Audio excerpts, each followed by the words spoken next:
panašiai kaip mes, ne? Norėdami kažko pasiekti, turim dėti pastangų.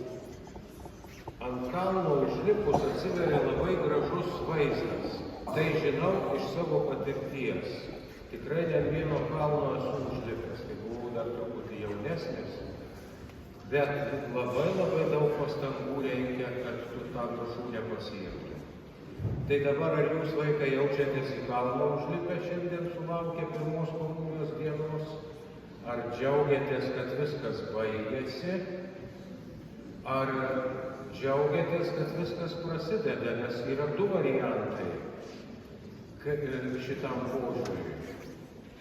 Jeigu kažkas džiaugiatės, kad viskas pasibaigė ir dabar jau nebereikės lankyti bažnyčios, nes viskas jau įvyko, tai man tada belieka labai nuoširdžiai jūsų atsiprašyti, kurie čia šitaip nuo rugsėjo mėnesio vargot. Labai nuoširdžiai atsiprašau. Bet visiems vienodai norėjom prakalbėti su mokytojom jūsų širdims apie pačius svarbiausius dalykus. Dabar, kas žiūrit į tai, kad komunijos švente viskas pasibaigia, tai aš žinau, kad jau taip ir pasibaigs. Jūsų kitą sekmadienį čia ir pėdos bus atšalę. Bet aš labai linkėčiau, kad komunijos švente nesibaigtų niekas. Iš tikrųjų, čia niekas nesibaigia, čia viskas tik prasideda. Kas prasideda? Kas yra komunija? Naudojam lietuviškai šitą žodį, būdami lietuviai, bet jis ne lietuviškas žodis. Jis yra lotyniškas žodis, reiškiantis mūsų vienybę. Taigi prasideda mūsų vienybė labai reali, sakramentiniu būdu, su Jėzumi prasideda mūsų draugystė, prasideda mūsų tos draugystės išbandymas.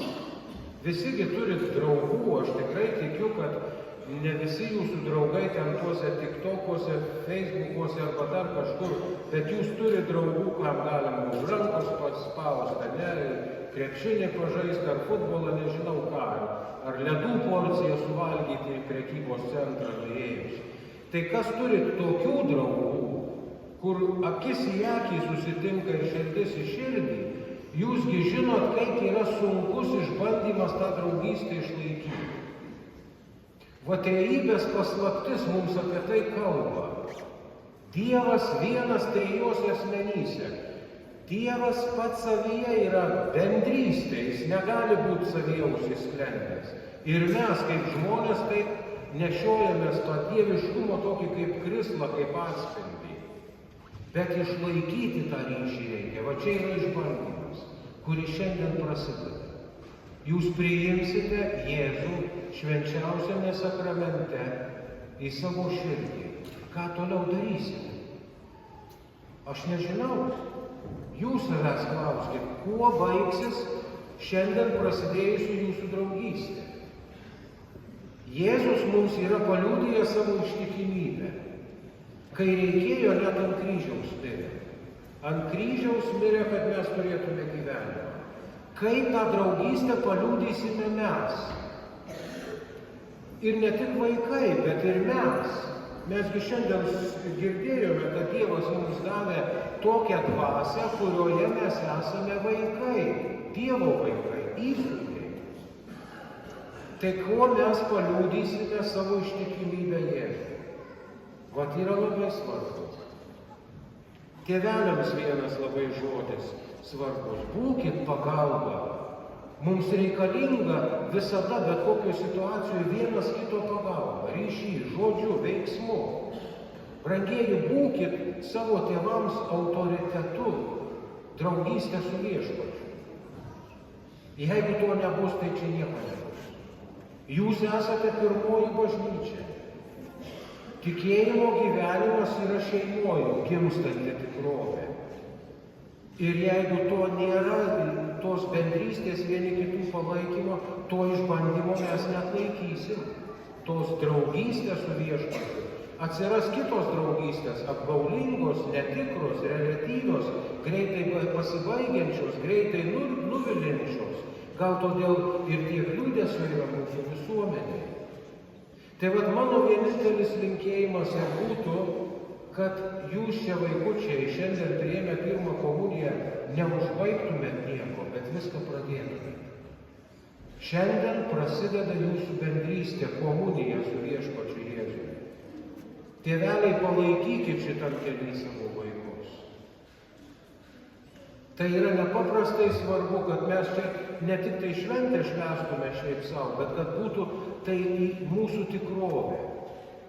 Dievas savyje yra meilė, trejybė šventė šiandieną mums apie tai atskleidžia. Bet kaip pažinti mums tą meilę slėpinį? Ogi meilė ko reikalauja? Mylinčio atsako, ne? Tai gal visi kartu šiandieną, kaip sakiau, tyloj, pagalvokim, ko norim paprašyti ir dabar garsiai aš pasakysiu, turėkim šitą troškimą, kai mišiose dalyvaujam, melsti Dievę, duok mums tos meilės dvasios, kad mes tave pamiltume. Nes iš tikrųjų, jūs katekizmą dabar jau čia kažkoks turbūt prieš komuniją ir žinių patikrinimas buvo, tai kad jūs čia esate šiandien gražiai pasipuošę, tai ženklas, kad tą patikrinimo žinių visi esat praėję. Bet tikėjimas tai nėra žinios. O tikėjimas būtent tai yra tikėjimas tuo, ką jūs ten mokėtės kaip tikėjimo tiesų. Ar aš tuo tikiu? Ar aš tikiu, kad Jėzus yra mano viešpats? Ir dar vienas yra labai svarbus klausimas, atliepiant į trejybės slėpinį. Jeigu Dievas yra meilė, apaštalas Jonas taip ir sako, meilė nėra tai, kad jūs pamilot, bet Dievas pirmas yra tas, kuris mus pamilo. Tai meilė visada reikalauja atsiliepimo, atsako. Va štai kur yra Dievo pažinimo kelias.